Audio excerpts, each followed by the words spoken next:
காலத்தில் திருமால், ஸ்ரீமன் நாராயணன் மற்றும் மகாலட்சுமி வைகுண்டத்தில் வசித்துக் கொண்டிருந்தனர். ஆனால் ஒரு நாள் நாரத முனிவரின் சில வார்த்தைகளால் ஒரு தவறான கருத்து உருவாக, திருமால் மகாலட்சுமியை பார்த்து தன் பதவியை விட்டுவிட வேண்டும் என கூறினார். இதனால் மனமுடைந்த மகாலட்சுமி வைகுண்டத்தை விட்டு வெளியேறி பூமிக்கு வந்தார். பூமிக்கு வந்து காளஹஸ்தி அருகே உள்ள ஒரு குறுங்காட்டில் தவம் மேற்கொண்டிருந்தார். அப்போது அகாச ராஜா என்ற அரசன் மற்றும் அவரது மனைவி தர்மதேவி ஒரு குழந்தை இல்லாத தம்பதியாக பிரார்த்தனை செய்து கொண்டிருந்தனர். ஒரு நாள் அந்த அரசன் காடுகளில் தாமரை மலர்களால் சூழப்பட்ட ஒரு குளத்தில் தவழ்ந்து செல்லும் ஒரு குழந்தையை கண்டார்.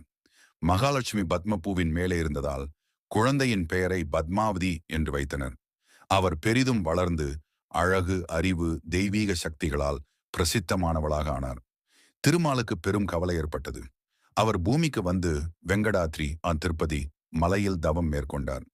பல வருடங்கள் கழித்து திருமால் ஸ்ரீனிவாசர், வெங்கடேஸ்வரர் என்ற ரூபத்தில் இருந்தபோது பத்மாவதி தேவி அவருடன் சந்திக்க ஏற்பாடு செய்யப்பட்டது.